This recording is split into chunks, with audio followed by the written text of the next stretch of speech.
শুরু করল এক কঠিন তপস্যা।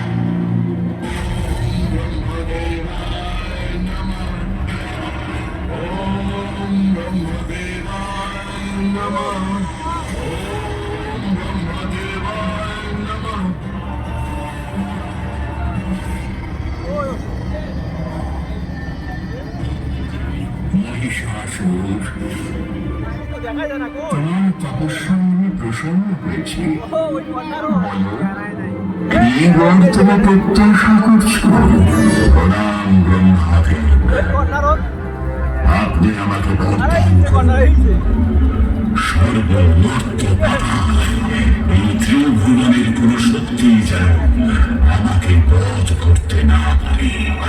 তুমি যে বাসনায় আমার তপস্যা করেছ, আমি তোমাকে বর দিচ্ছি।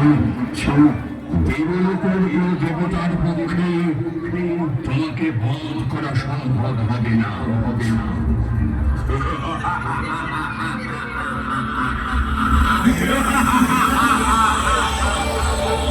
মহিষাসুর, আমি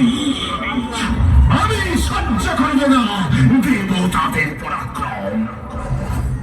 স্বর্গ জয় করব আমি, দেবতাদের করব পদানত। মহিষাসুরের জয়, মহিষাসুরের জয়। যুদ্ধের জন্য প্রস্তুত হও। অসীমা, উত্তরাকাশ, এতদিন যে দেবতারা তোমাদের শক্তিকে পদদলিত করেছে, ধ্বংস করে দাও ওদের। ধ্বংস, আক্রমণ করো স্বর্গলোক, আক্রমণ।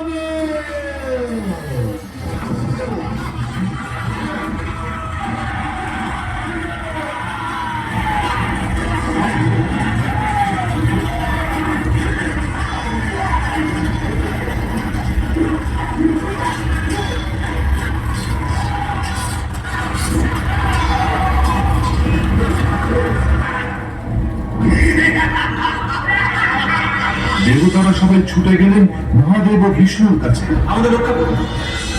বলুন কি হয়েছে? প্রজাপতি ব্রহ্মা মহিষাসুরকে বর দিয়েছে যে কোন দেবতা তাকে বধ করতে পারবে। সেই ঘরে বলিয়ান হয়ে মহিষাসুর স্বর্গ ছাড়কার করে দিচ্ছে। হে মহাদেব, হে বিষ্ণুদেব, আজ আমরা সর্বোচ্চ উপায় একটাই, হে নারায়ণ। মহিষাসুর বধ হবে শুধুমাত্র একজন নারীর হাতে।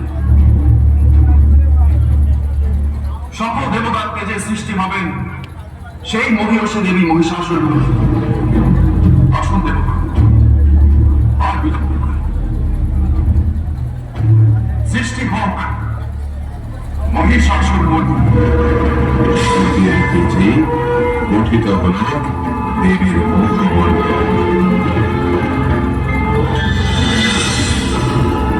জলের তেজপুঞ্জ হতে গঠিত হল কেশকম। মহাশূন্য নির্মিত হল বিষ্ণুর শক্তি। ইন্দ্রের বল থেকে তৈরি হল শরীরের মধ্যভাগ। মহামহিয় সেই দেবী যাবেন মহিষাসুর বধে, তাই সকল দেবতা দিলেন এক একটি করে অস্ত্র।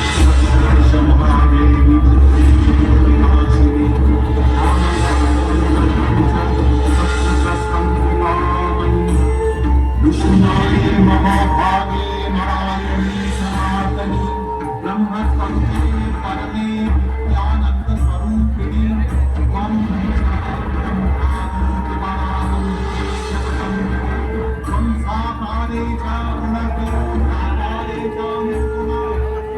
চললেন দেবী গৌরাঙ্গন।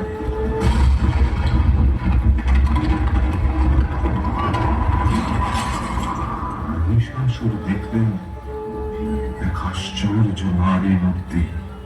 সেই অপরূপ শক্তিময়ী নারীকে দেখে মুগ্ধ হলেন এই মহাবলী অসুর। কে এই অপরূপা? এর এক নয়নে ক্ষমা আর অন্য নয়নে নিষ্ঠুর চাহনি, কে সিংহবাদী, কিভাবে করিব আমি এর সামনে রণ?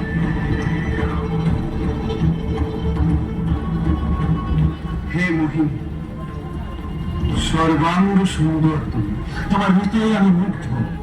এসো এসো আমার সঙ্গিনী হও। তোমার এত বড় ধৃষ্টতা যে তুমি কামনা করো কামনা করো তারে যার হাতে তোমার মৃত্যু। মৃত্যু মারে তুমি, আর মারবে মহিষাসুরকে। ক্ষীণ বল, বুদ্ধিহীনা অপরূপ। এখনো বলছি, এসো এসো আমার সঙ্গিনী হও। আমি তোমায় যুদ্ধে আহ্বান করছি মহিষাসুর। তুমি কি ভীত হয়ে পড়েছ? ভীত?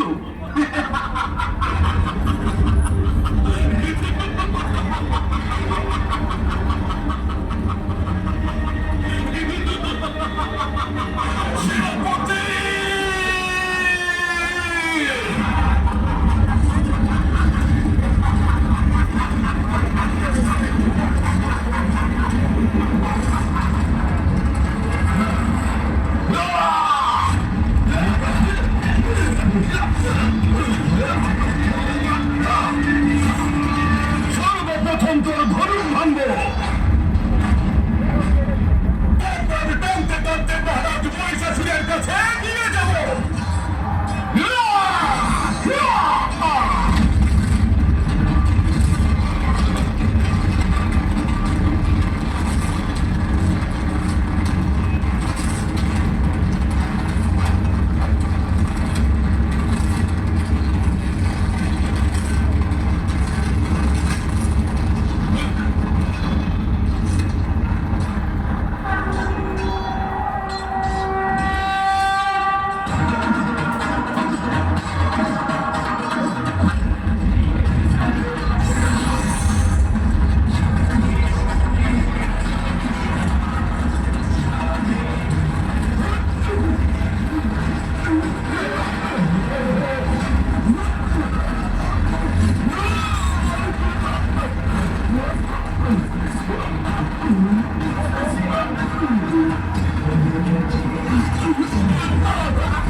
সেনাপতিকে সহজে বধ করেছ, কিন্তু এটা যুদ্ধের সমাপ্তি নয়।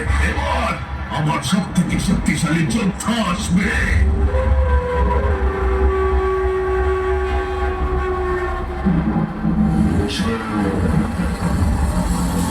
কে আমাকে আহ্বান করেছে, আর কেন? আমি তারকাসুরের প্রতিনিধি। আমি স্বয়ং তোমাকে আহ্বান করেছি। সেই যোদ্ধার আগমন ঘটেছে, যার সাথে শক্তির পরীক্ষা করে তোমার মন প্রসন্ন হয়ে যাবে। মহাকালী। একজন নারী, অর্থাৎ এখন রক্তবীজ একজন নারীর সহিত যুদ্ধ করবে? তাকে অনুভব করানো প্রয়োজন যে নারী মাত্র।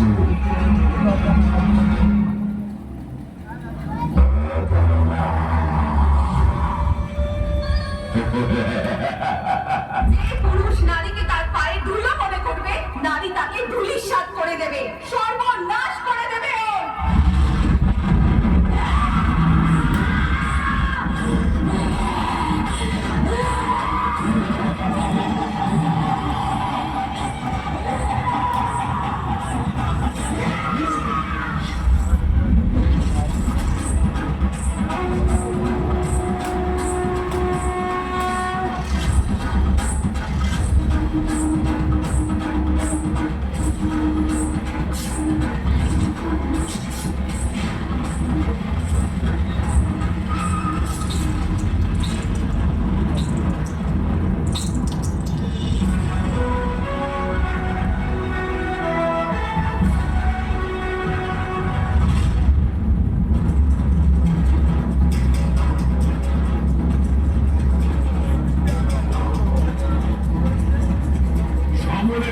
করতে হবে আমায়, কিন্তু বিনা রক্তপাতে তোমরা আমাকে হত্যা করতে পারবে না।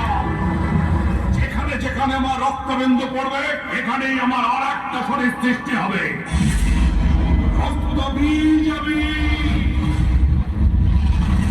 মহাদেবের বরদানের ফলে আমার রক্তের প্রতিটি বিন্দু আমার জন্মের বীজ, আর এই বীজ থেকে সৃষ্ট প্রত্যেকটি ফলই প্রাণঘাতী, বুঝলে বর্গদের? এটা দেশ নয়, এটা সূচনা।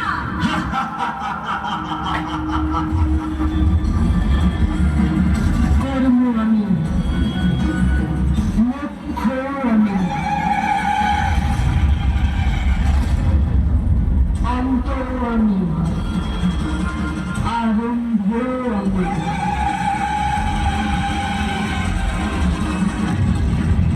আদি আমি,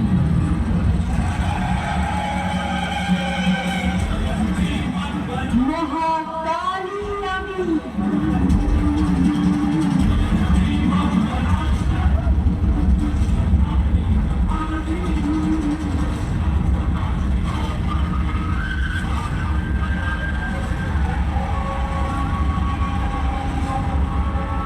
ওটা কি?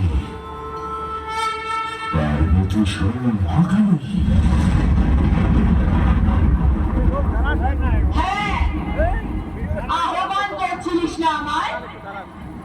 দেখ, চলে এসেছি আমি। সাহসী হবার চেষ্টা করছো তুমি, করাই উচিত, কিন্তু তোমার চোখে এই ভয় কিসের? এটা ভয় নয়, দৃঢ় নিশ্চয়। কোন এটা, যার জন্য আমি এখানে এসেছি পার্বতী? আমি জানতাম কোনো না কোনো সময় তুমি যুদ্ধভূমিতে অবশ্যই আসবে।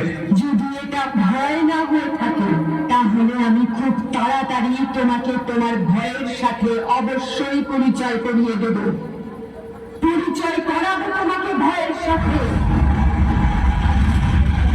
কিন্তু আমার সমাপ্ত তুমি তখনও করতে পারবে না। যে বর তোমার জন্মের পর তোমাকে ব্রহ্মদেব দিয়েছিলেন, আমি সেই সমস্ত বরের মান রাখবো, এটা জানা সত্ত্বেও যে তুমি কোনো বর পাওয়ার যোগ্য নও। আর সেই সমস্ত ব্যক্তি যারা তোমাকে এই যুদ্ধে সমর্থন ও সহযোগিতা করে শিব পরিবার আর নারায়ণের বিরুদ্ধে অস্ত্র ধরেছে, মহাকালী তাদের সবাইকে বিনাশ অবশ্যই করবে।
চলো এখান থেকে, আজ বাঁচলে কাল যুদ্ধ করবে, চলো।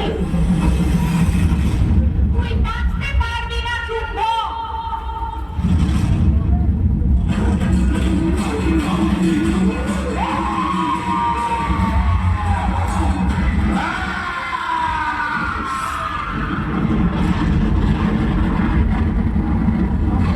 তুমি সেই যে চন্দ্রমুণ্ডকে হত্যা করেছ, দুজনের মুন্ডমালা গলায় পরে তুমি আমাকে ভয় দেখাতে পারবে না। এই মালায় এখনো পর্যন্ত অন্য মুন্ড মাথার স্থান রয়েছে। আমি একাই তোমাকে বিনাশ করে দেব।